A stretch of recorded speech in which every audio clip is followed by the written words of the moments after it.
Laboratory directions for the female reproductive system. Number 1, be able to recognize and describe the histological structure of the ovary. 2, be able to recognize and describe the morphological differences that occur between ovarian follicles at different stages of maturation. 3, be able to recognize and describe follicles that have undergone atresia. 4, be able to recognize and describe a corpus luteum. 5, be able to recognize and describe the oviduct. 6, be able to recognize and describe the structural organization of the uterine wall. And number 7, be able to recognize and describe the structural organization of the endometrium and the histological changes that occur during the 3 primary phases of the uterine cycle: proliferative, secretory, menstrual. This particular section is an ovarian mid-sagittal section through a primate ovary, illustrating as visualized with the eye, the hilar area here attached to this little hilar stalk. One can envision the medulla extending up and occupying the center of this particular structure, that is the ovary, and then the surrounding cortex, which will contain the follicles at various stages of differentiation. Larger one is indicated here, smaller ones here. So this entire structure, beginning where the tip of the arrow is to the external surface, this is all ovarian cortex. Of course, lying on the cortex, limiting the external surface of the ovary, will be the so-called germinal epithelium, or that peritoneal covering. So this is a visual demonstration of a section through the ovary.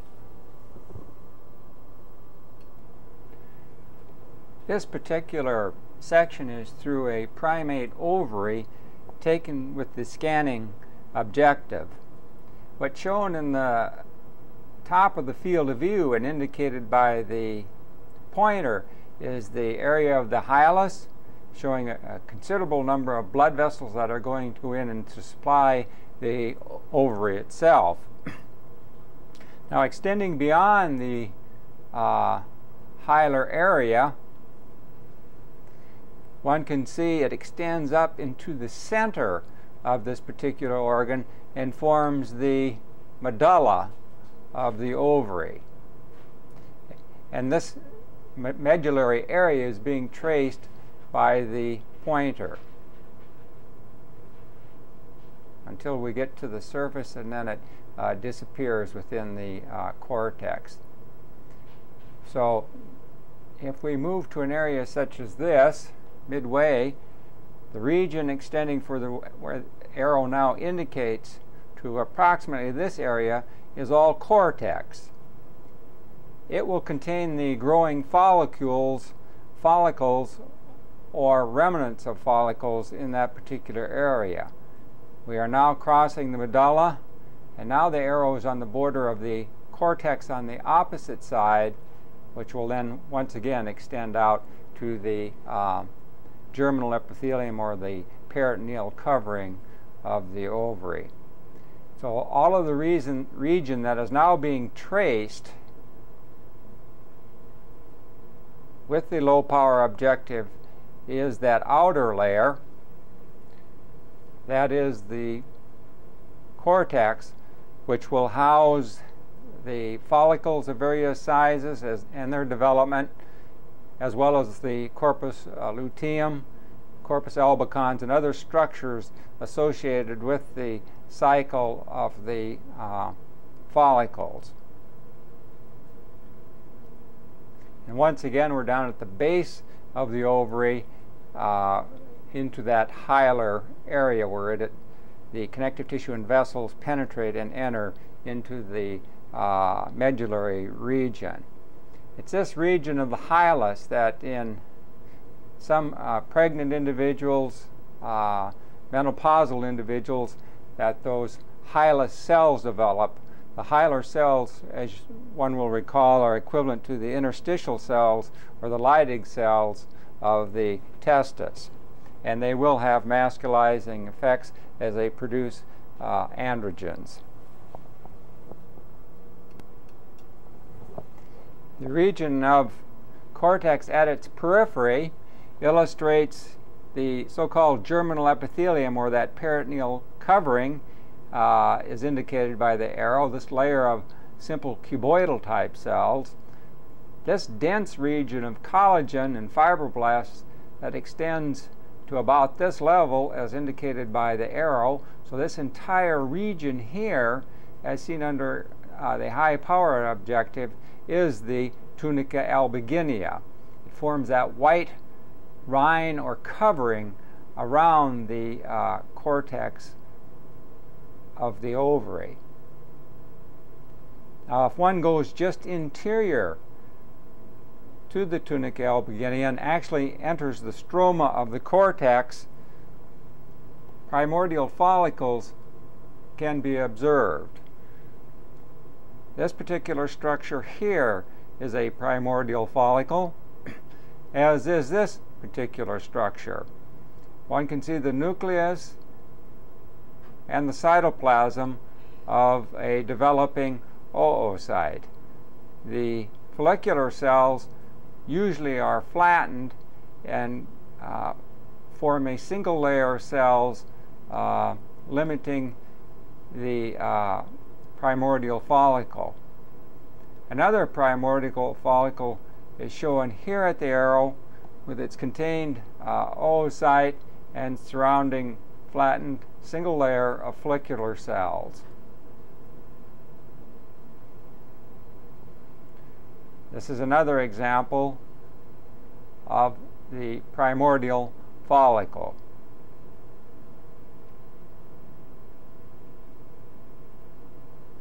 Now, with time and with stimulation, the follicles, as one will recall, begin to grow.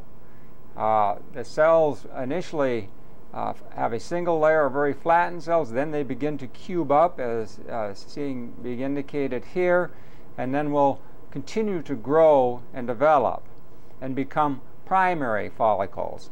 An example of an early primary follicle is shown here. The oocyte continues to develop. The zona pellucida shows its initial beginnings and is being laid down, as indicated by the arrow. And the follicular cells proliferate and form a stratified layer. So these are all follicular cells, and these multi-layers of follicular cells constitute the stratum granulosum. One can also see the initial organization of these thin fibroblast-like cells surrounding this particular follicle, forming a capsular-like structure or an envelopment around the growing follicle. This is the forming theca. This is an additional region of the cortex illustrating primordial follicles and their subcomponents, and a comparison in size and development to a early primary follicle and its various subcomponents.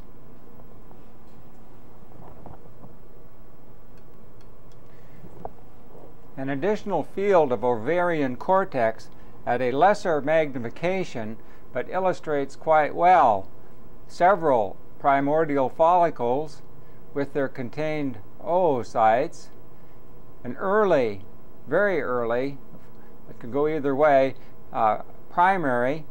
One could still call this, however, a primordial if one so desired.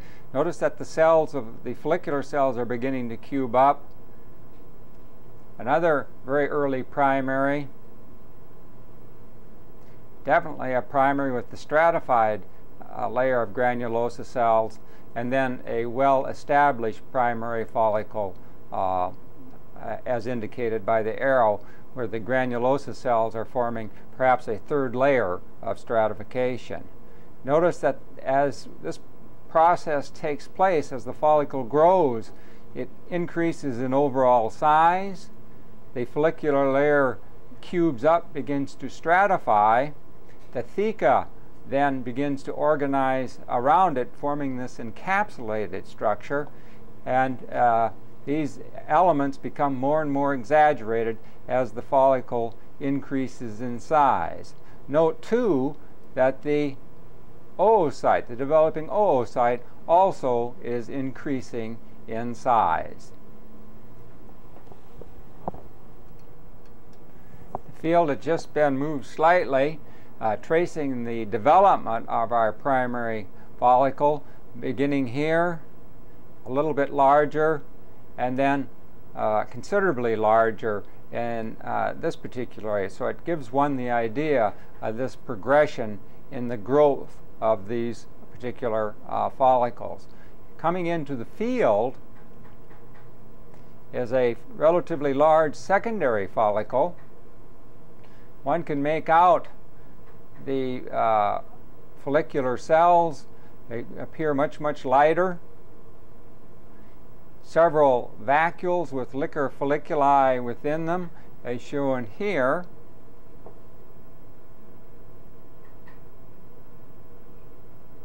And even though the ovum is not present, one can safely assume with these features that is a fairly large secondary follicle. This is the same region of ovarian cortex, but now examined with the low power objective, showing the progression of events and size relationships of primordial, extraordinarily early primary, primary, primary, primary as it increases in size, and finally to a portion of a secondary follicle that we were observing previously, showing you this vast sea of granulosa cells and the tremendous stratification that has taken place. The granulosa cells now appear lighter. There are these lakes of liquor folliculi making their appearance. These will then fuse together and form the antrum of the mature follicle. The oocyte is not visible on this section and is out of the field of view. One can see the theca has expanded. It's becoming more and more vascularized. And one should also be able to see a difference in the, be able to differentiate the theca interna from the theca externa at this particular point.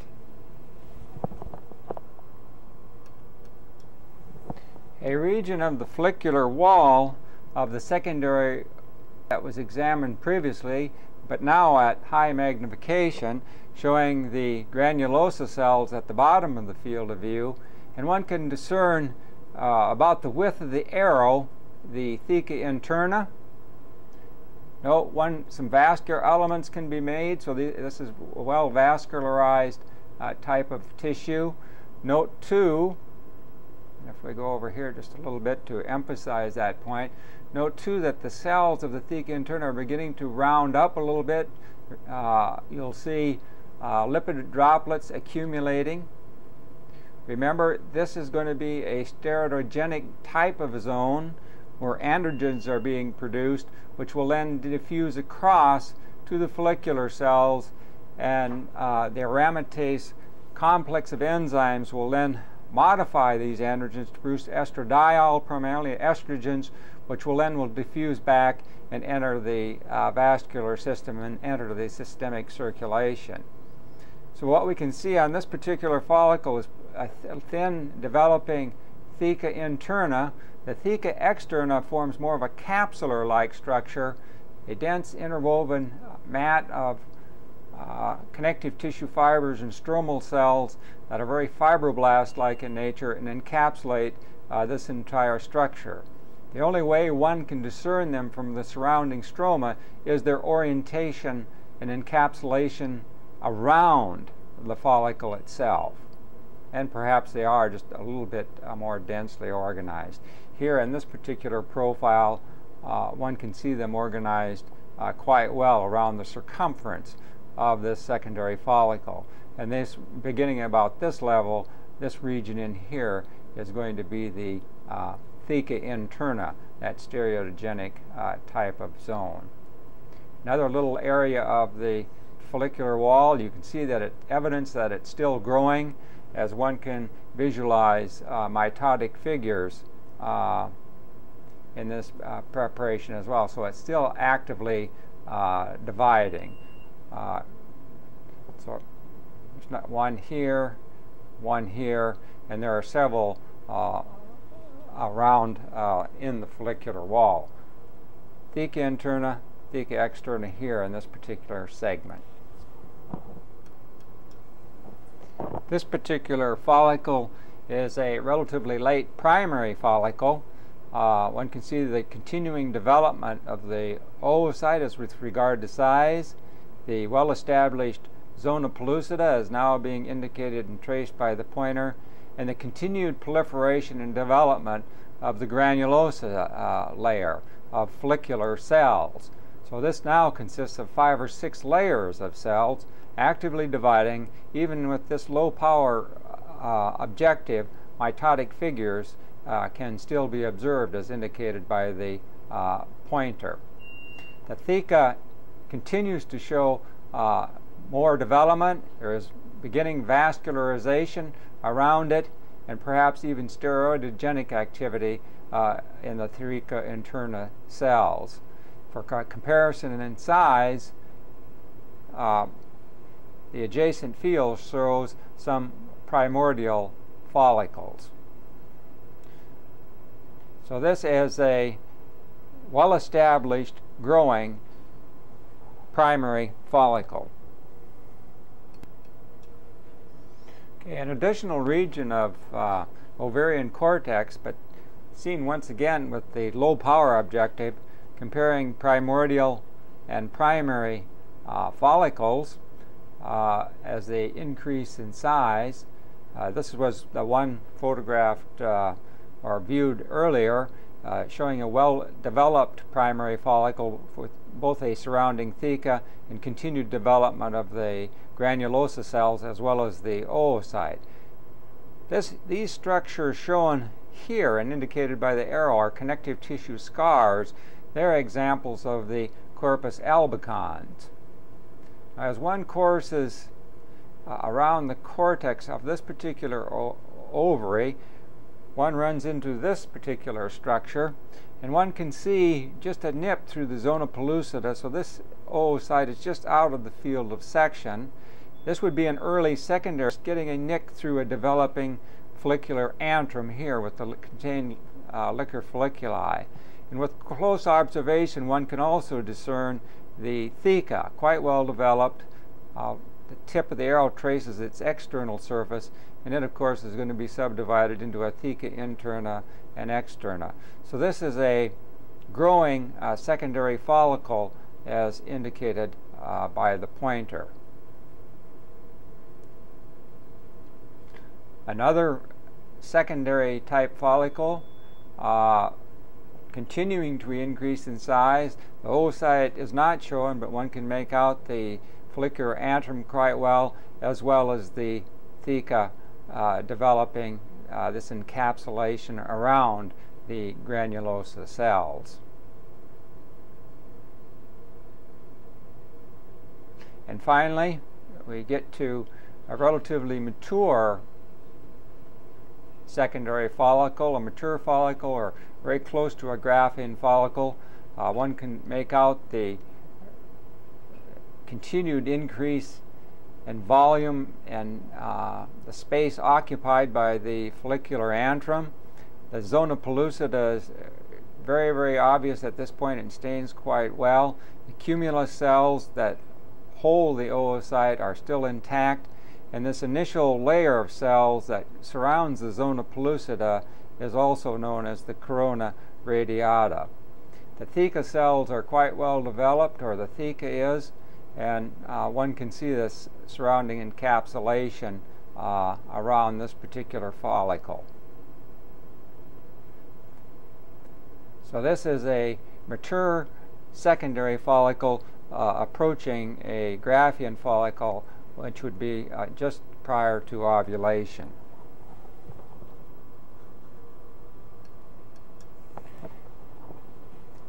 a region of a secondary follicle, or almost a Graafian follicle, a mature follicle, seeing it with an increase in magnification, showing you the surrounding theca subdivided into a theca externa and a theca interna, which is right at the very tip of the pointer.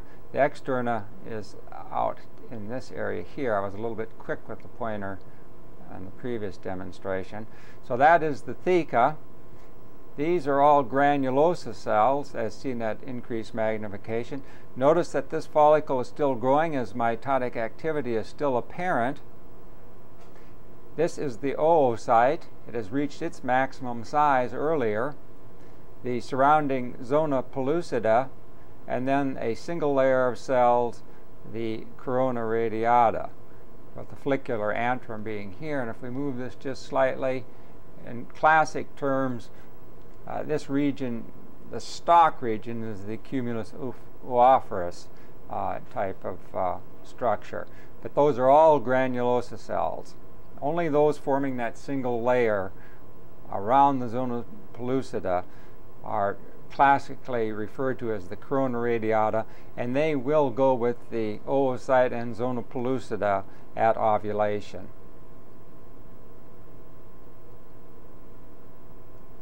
So this is a mature follicle seeing that increased magnification. This is a portion of a mature Graafian follicle of an additional preparation, showing perhaps a little bit better the cells of the theca interna, which are showing here. These large vacuolated steroidogenic type cells. And of course, in addition to that, their vascularity. So this would be a region of well-developed theca interna and the steroidogenic type of activity. This was what was being referred to earlier as these cells plump up, begin to accumulate lipid droplets, and are actively involved in steroidogenesis. The granulosa cells continue to show an abundance of mitotic figures. However, I also notice some karyarexis, there's some pycnotic activity, so that it may be indeed the case that this very large follicle does not make it to ovulation. But nonetheless, it's good at illustrating that point of the theca interna, its vascularization, and these very plump looking lipid-filled cells in the theca interna. And here one can make out capillaries, and perhaps a little bit better the nature of the vasculature that is characteristic of the theca interna.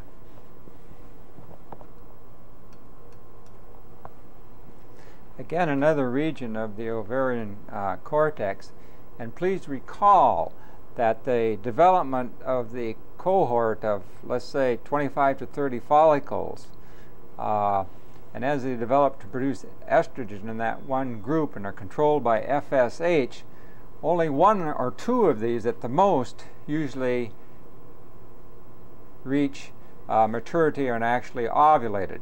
The rest of them degenerate in this process known as atresia, and this is almost a mature follicle, or a Graafian follicle, that came this far and then underwent atresia. The theca can be made out as this encapsulation, but as one examines the interior, the granulosa cells are completely gone, degenerate. The oocyte, of course, is gone, though it could have been out of the field. But with this type of a view, this is no question that this is a very atretic follicle and that's undergoing involution, or pretty much has already gone this involution or atresia. Now, if one goes around this particular ovary, here is another large follicle, almost that equivalent size to the former one that was observed. Notice once again the nature of the granulosa cells making up the follicular wall, all degenerate, pycnotic, shedding, and just totally degenerate. So this follicle as well, and one can make out the remnant of the ovum and zona pellucida. These are all completely gone and are well in their way of involuting and are atretic. See, this is a slightly smaller one. Again, this whole series is undergoing atresia. They reached a secondary follicle. Some of them look like they were very mature follicles, but nonetheless, all of these follicles examined in this particular segment, these last three, there's no question about it that they're extraordinarily atretic. And if one examines this small follicle here as well, in the center of the field of view and indicated by the pointer, this is another one that's undergone extreme atresia. Let's examine this portion of a secondary follicle that's also atretic, but not nearly as far along as the other follicles, and examine some of the granulosa cells in a little bit greater detail. These are the granulosa cells of the former follicle that showed signs of atresia, an early secondary follicle. Note the vacuolization amongst the granulosa cells. Note the fragmentation of nuclei in some cases. This apparently appears to be a macrophage that's taking up and phagocytizing material, as is here. The nuclei will start becoming more pycnotic and undergo fragmentation of this karyorhexis. And as one looks through the granulosa cells of this secondary follicle, this phenomenon repeats itself over and over again. Structures like this, these round fragmenting structures, an invasion of macrophages, vacuolization of the follicular cells themselves, all indicative that this follicle is in the process of involuting and is going to become atretic.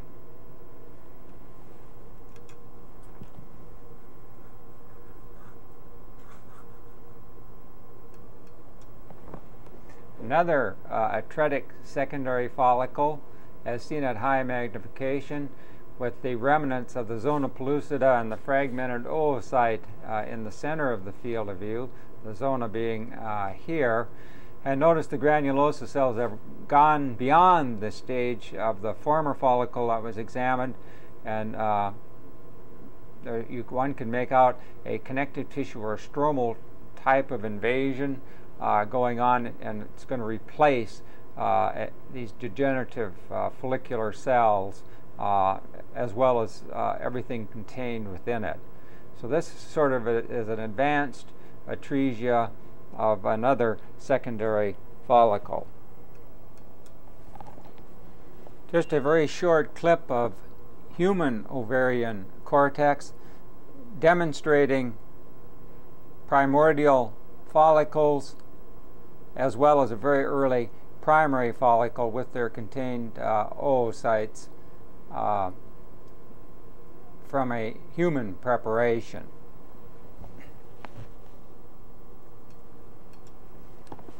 And this is another example from the specimen of human ovary showing a mature secondary follicle approaching a Graafian follicle. The oocyte and zona pellucida can be made as indicated by the arrow. The granulosa cells and the cumulus are here, the rest of the granulosa cells, and then the theca surrounding thecal material beyond that point. These are mainly degenerative changes that are being observed in this particular follicle rather than atresia. And finally, the appearance of a corpus albicans from a human ovary stained with the hematoxin and eosin type stain. So this is the white scar that is seen, that corpus albicans, which will then eventually be reabsorbed back into the ovarian stroma.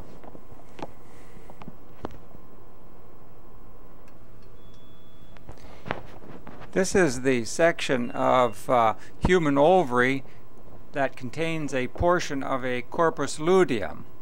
The ovarian cortex, of course, is shown here, and this large structure, as indicated by the pointer, about the size of a thumbnail or even between a dime and a nickel if you're counting change, is about the size that these large endocrine structures can obtain. So the section has been cut here, so this is just a portion of the ovary with the contained corpus luteum within it. This area here, as indicated and outlined by the pointer, is the remnants of a fibrin clot within the center of this particular structure. Even at this relatively low magnification, one can easily make out the elements of the wall of the corpus luteum. These cells here, forming this light gray cast and forming the majority of the corpus luteum, are the granulosa lutein cells. The theca lutein cells are coming from the theca and are in a band just external to the granulosa lutein cells, and will also be found in cords of connective tissue that extend up into this collapsed follicle. Please remember what the corpus luteum is. It is the remnants of the follicle of a previously mature follicle in which the ovum has been liberated or ovulated. The only elements that are lost within that Graafian follicle is the follicular fluid, the ovum, the surrounding zona pellucida, and a single layer of cells, usually the corona radiata. The remainder of the follicle remains within the ovary and undergoes the process of luteinization under the influence of LH. The former granulosa cells of the follicle now become the granulosa lutein cells. The cells of the theca also undergo luteinization, and these will become the theca lutein cells. So we will now examine a small area to look for these two cell types, the theca lutein cells and the granulosa lutein cells.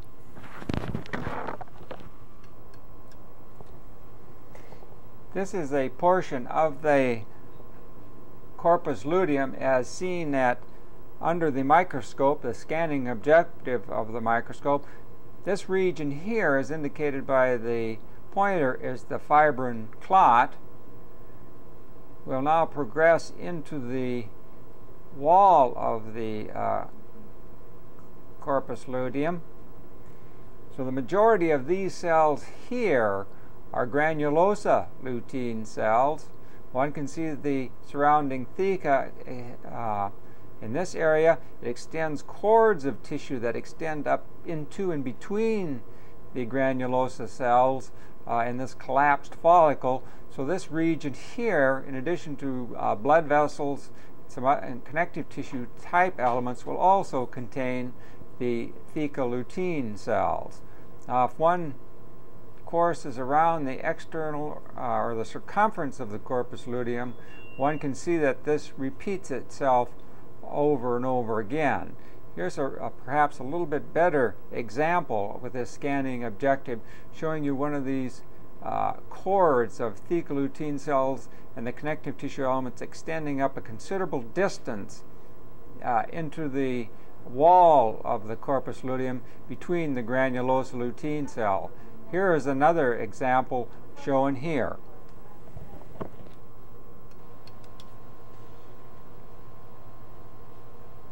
This is the external region of the corpus luteum, again seen at a slight increase in magnification, to illustrate the intense vascularization of this particular structure. After all, it is an endocrine organ, and this should not be a surprise. Even at this low magnification, one can see one of these cords of connective tissue of the theca that have extended up into the granulosa cells as this follicle collapses upon itself. So these smaller cells, as indicated and outlined by the arrow, are all theca lutein cells as compared to the granulosa lutein cells that are now being crossed by the pointer. If we move down just a little bit, here is again another one of the folds containing a blood vessel, and then theca cells that will extend a considerable distance as this follicle has collapsed upon itself up into the structure of the corpus luteum. And one can see a little blood vessel, so this strand of connective tissue from the theca extends up this far, and these vessels actually grow and extend up into the theca as well, dragging with them some of these theca lutein cells. So once again, way up in the substance of the corpus luteum, you will find theca lutein cells along these cords or strands of connective tissue with the vasculature, and of course are surrounded by the granulosa lutein cells. So this is all corpus luteum as seen at an intermediate power. Same region except seen at increased magnification, illustrating the vessel. These are granulosa lutein cells, these very large plump ones. And if we extend up into the structure of the corpus luteum, just to illustrate and compare the size of the thecal lutein cells along this cord of connective tissue and vessel as it's coursing towards that fiber-burnt clot, you can see it extends up this far in this particular field. That would be the capillary. The surrounding cells in this area, which also are becoming vascularized obviously, are the granulosa lutein cells. So this is all corpus luteum, and the two important cell types that are associated with it. The theca lutein cells, which are shown in this cluster, quite a bit smaller than the surrounding granulosa lutein cells.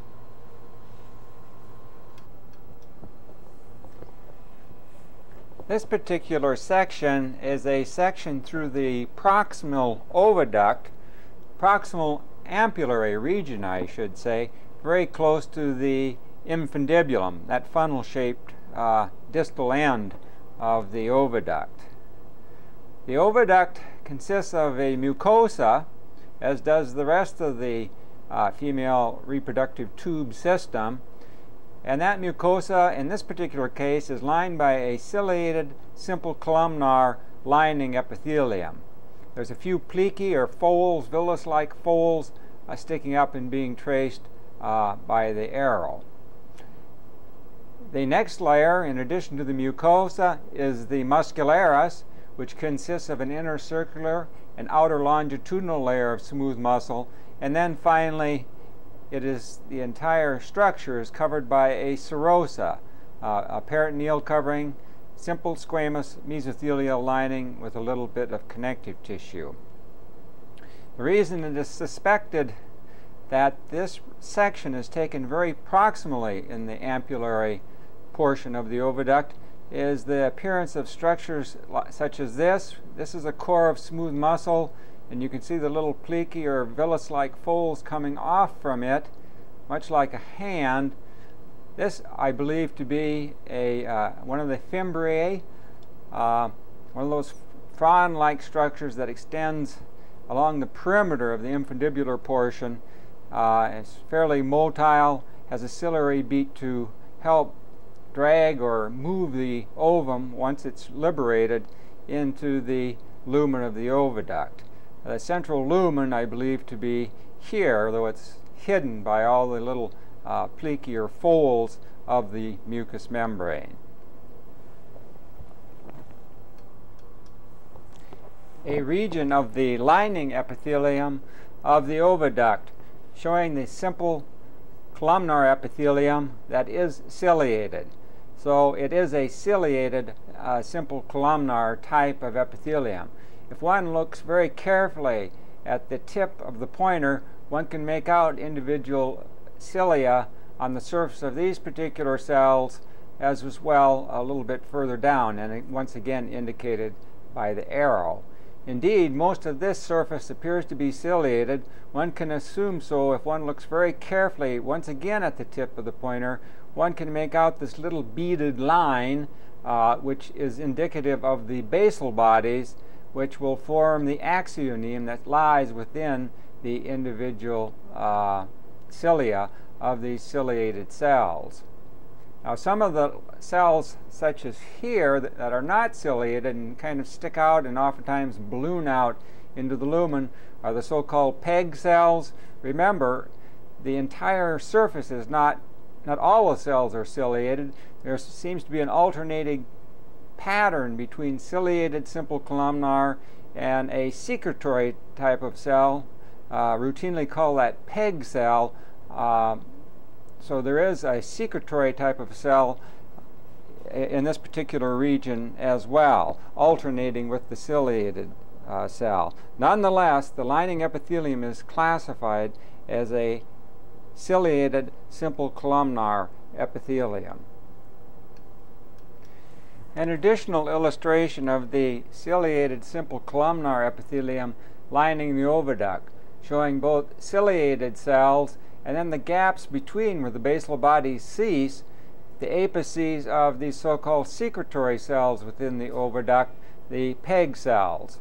PEG cells so named because of their dark staining nuclei that oftentimes ride a little bit higher within the epithelial lining, and it gave the early investigators the impression that these were small pegs within the epithelium. Another shown here, its apex is ballooning out into the lumen of the oviduct. Another example is shown here and here as well on this particular surface. Nonetheless, this is a ciliated simple columnar type of epithelium consisting of both ciliated cells and the secretory type, the so-called PEG cell. Okay. This is an intermediate power through one of the plici or folds within the oviduct, and of course covered by the ciliated simple columnar lining epithelium. What this illustrates is a small core of lamina propria extending up into the core of one of these plici, and now as we go laterally through the wall of this structure, the other layers of the oviductal wall can be visualized. First of all, an intercircular layer of smooth muscle is indicated here. The lamina propria is over in this area just beneath the epithelium, fairly thin in this area. So now we're entering the muscularis. As I mentioned earlier, this is the intercircular layer. Obviously, with the change in the direction of muscle fibers, a cross-sectional profile. This is the outer longitudinal layer. And then, this large vessel here we're coursing by on the external surface, a small artery. And then finally we get to the serosa, which is lying on the exterior surface of the oviduct and is shown at this particular point.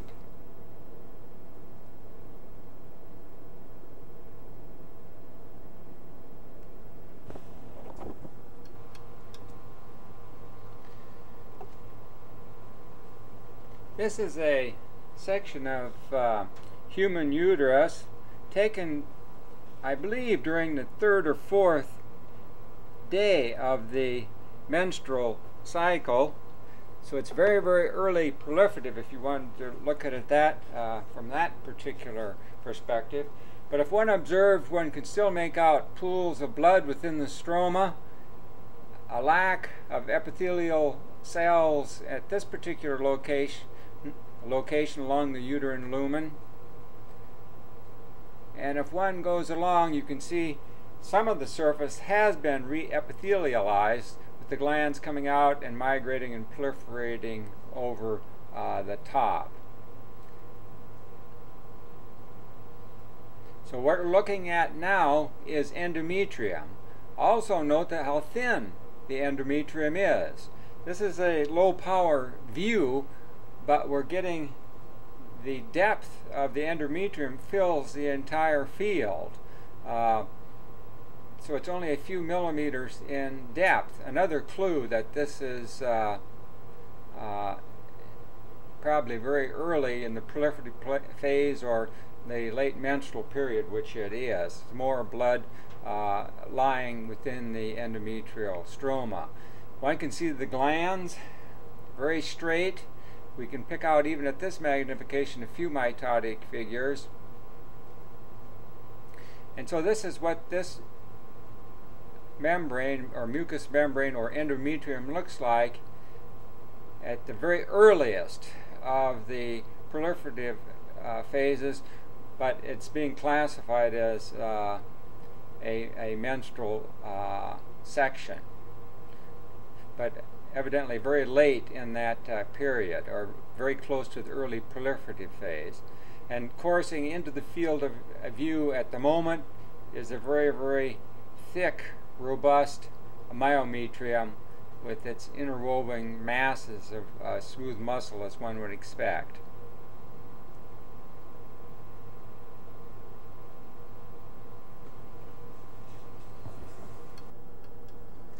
The same endometrial biopsy of the menstrual section, just reconfirming at a slight increased magnification what has already been discussed.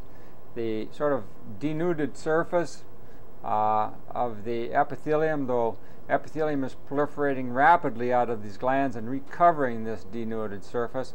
Still quite a few pools of blood within the surface, as one can see, filled with both red cells and white cells. Here we see the uterine lining epithelium, a simple ciliated columnar form, has been reestablished, coming out from the uterine glands, which are, of course, fairly straight at this particular stage.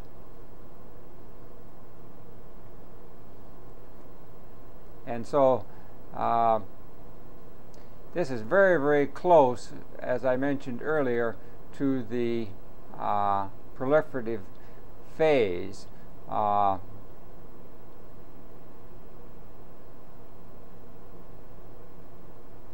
this is an example of one of those, how one of these biopsies would appear late in the menstrual period. It's already been re-epithelializing itself.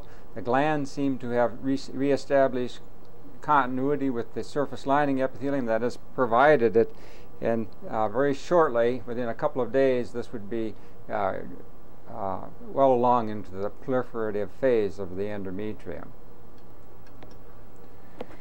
This is again an example of a section illustrating endometrium somewhere between the early and mid proliferative phase. This particular image has been taken with the scanner, unlike the previous section that we were looking at it with an intermediate objective. The surface lining epithelium of the uterus, that simple columnar ciliated epithelium, is showing here at the tip of the arrow. So this is the lumen of the uterus. Look at the overall depth now of the endometrium. You can see, even though the structure looks fairly similar, the depth is considerably different. And finally, we run here to the junction. This area, now indicated by the arrow, is all myometrium. The glands are quite obvious. A little bit of a tortuosity here in this basal layer. But as one gets nearer to the surface, look at the nature of the glands. Extraordinarily straight, undergoing rapid proliferation, hence the proliferative zone. And even though there's a little bit of blood still residing within the stroma that'll be eventually reabsorbed, the surface is completely re-epithelialized. The glands are very long and straight, and numerous mitotic figures should be observed both within the glands, the uterine glands, which these are examples of, and in the surrounding stroma. Both of these elements are undergoing a rapid proliferation under the influence of estrogen primarily. Also proliferating, and we will be on watch for it are the spiral arteries. Let's examine this now at increased magnification. This is the endometrium of that early to mid-proliferative phase, showing 3 adjacent uterine glands with the intermediate objective. Note the straight nature of the glands. They're made up of a simple columnar type of epithelium and are separated by intervening stromal cells. Note, too, in addition to the very straight nature of these glands, the numerous mitotic figures. One is shown here at the tip of the arrow, one here, one there, here. So as one begins to look around and examine these glands in a little bit more detail, numerous mitotic figures will be observed within the uterine glandular epithelium. They're proliferating at an incredible rate. Also, note the mitotic figures as indicated here, here, here, and here. And these are mitoses that are now being seen in the stroma.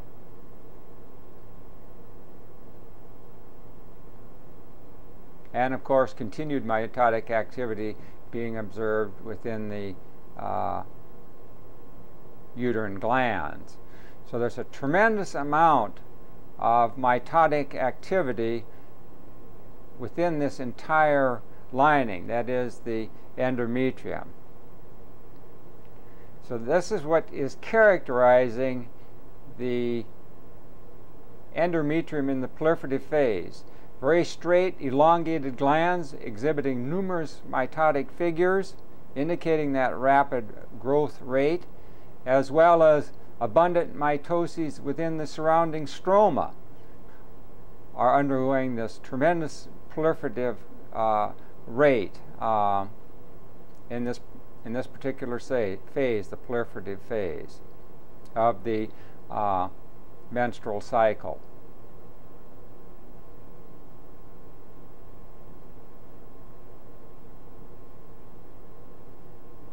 And then finally, back to the surface, a simple columnar lining type of epithelium, and it will show cilia. Some of the cilia extend down into the glands, but they're not as abundant as those on the superficial epithelium. An example of a portion of a uterine gland seen at high magnification. The basement membrane of this gland, or the epithelium of this gland, is located on this side. Its opposing wall shown here, and what it shows is the tall columnar nature of this lining epithelium, as well as 2 mitotic figures associated with this small glandular profile. A region of endometrial stroma showing numerous mitotic figures as well. And indeed, this may be just a portion of a growing vessel coming out, because considerable angiogenesis is also occurring. But nonetheless, this activity is all occurring between the glands in the endometrial stroma. And one can observe that there are numerous mitotic figures in this region as well, in addition to those mitotic figures as seen in the proliferating glands.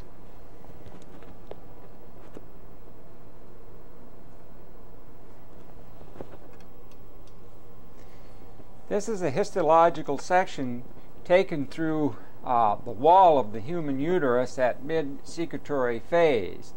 What this illustration or visual representation illustrates is the 3 primary layers constituting the uterine wall. First of all, the endometrium, which extends over the arrow, where the arrow now indicates, shows this type of depth of this particular mucous membrane. Then the huge thickness of the myometrium, as again indicated and being traced by the pointer. And then at the very bottom of the field of view, if one is lucky, the sort of a mesothelial or light connective tissue lining the parametrium. One can visualize quite well this extraordinarily thick myometrium, again is now indicated by the pointer. You can see this central area appears to have more and more blood vessels in it, or a better number of blood vessels as indicated by the pointer. So this region, the central layer of the myometrium, is oftentimes referred to as the stratum vasculaire. Turning our attention now to the endometrium, one can make out at this low power, even though the section is taken at a rather sort of tangential angle, it isn't completely vertical, but nonetheless one can make out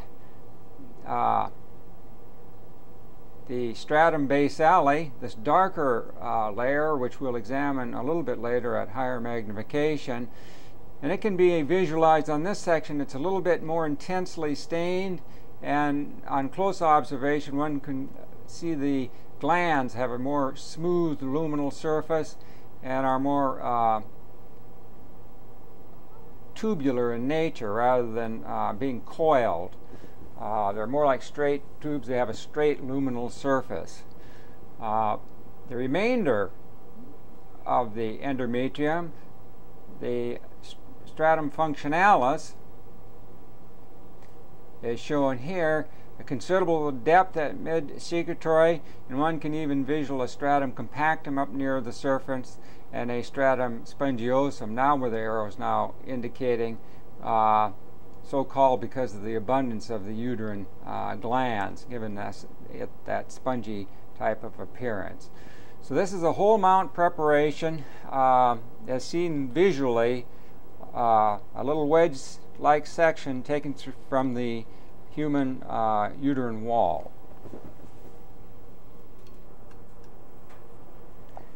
This is a region of human endometrium taken during the mid-secretory phase of the uterine cycle. The uterine lumen is located in this particular region as indicated by the arrow. The surface lining epithelium, of course, lying immediately adjacent to the lumen, and consists of a simple columnar type of epithelium. And one can see a couple of uterine glands, one dividing there, another one taking their origin and then going out of the field of view as shown here. This thicker region, as now indicated by the pointer, is the stratum compactum of the functionalis. And as we go towards the myometrium,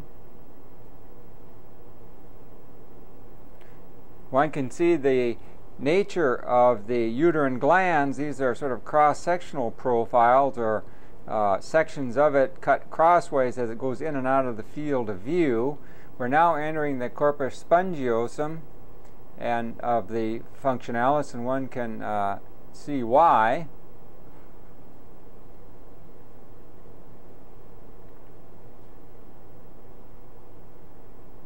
And then finally, as we're coursing through the spongiosum, or that very active layer of the functionalis, note the texture and the color and the nature of the glands changes rather dramatically. Perhaps we will just stop at this point here. So this region about where the line of the arrow is now indicating is the functionalis going towards the lumen. The greater depth of the overall endometrium at this phase is going to be that functionalis, and that subcomponent of the functionality, the spongy layer, or the corpus spongiosum, is now shown and being crossed by the arrow. This darker region, extending all the way to the myometrium and being indicated by the arrow now, is the stratum basale. Note that the nature of the glands, with their smooth luminal profile, mimics that of the proliferative phase. So it stays in this sort of proliferative phase and is not shed, this stratum basale region. It forms sort of the surface from which every cycle will come from after the functionalis is sloughed. These glands in this region proliferate out, as does the surrounding stromal tissue, to replace that which is lost during each cycle. It can always be identified because there's greater cellularity in this area, more nuclei packed together. The cells aren't nearly as filled with material, and so you have a greater nuclear density, giving this dark cast. Also, the glands are smaller and more uniformly round in cross-sectional profile and relatively straight, as compared to glands at this, particularly at this phase of the cycle, the secretory phase, which they are much larger and have this very tortuous profile, or sort of a corrugated interior. So this is a good example of the comparison, that is, of the stratum basale with the stratum functionalis here.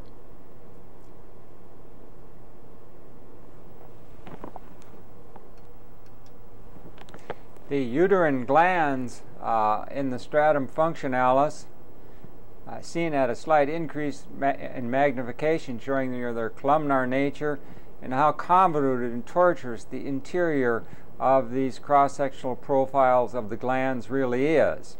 Also note, within the lumen, actually discharged secretory material. The stromal cells are continuing to plump up, and in this particular area, at this magnification, coursing in between the glands, we see a portion thereof, or at least a portion of one of these spiral arteries. So this would be the same artery coming up and coursing in this direction. It's been cut 3 times, and this is probably another one coursing in this direction. It's hard to say whether these are related. I am anticipating that, or it could have come up and then came back down in the field. If this is the same vessel coursing in this direction, 3 profiles in this direction, and then crossing over, coursing and looping like in this region. But it's difficult to say on that particular example. Nonetheless, this is typical. Oh, here's a fairly decent one. Yes, very good.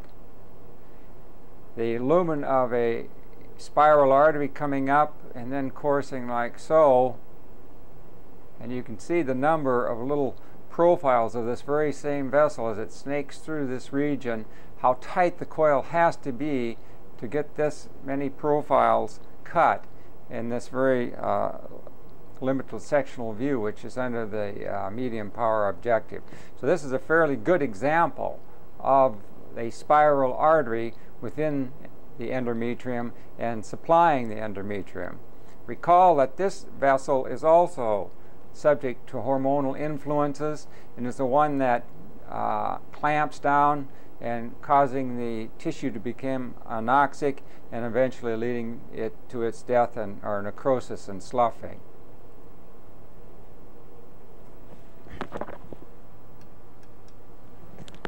Again, another example of the stratum functionalis of the endometrium. This is the corpus spongiosum, because of the tortuous nature of the uterine glands and the relatively vascular nature and edematous nature of the surrounding stroma.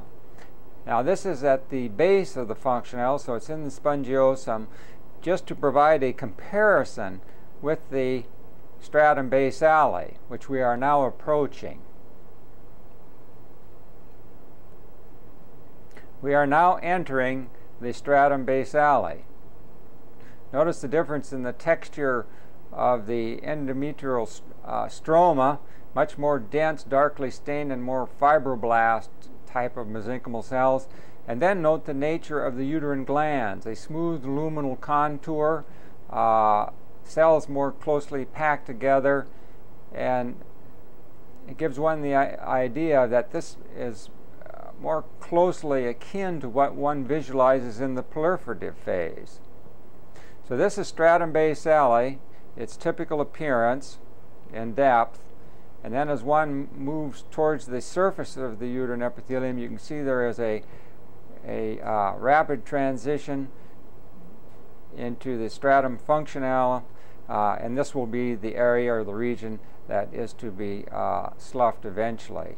Now that we're getting up closer to the stratum compactum, one can get a better appreciation for how the stromal cells are more filled with cytoplasm. They're much larger, lighter staining cytoplasm filled with glycogen and glycoproteins, those types of products as we are coursing towards the surface.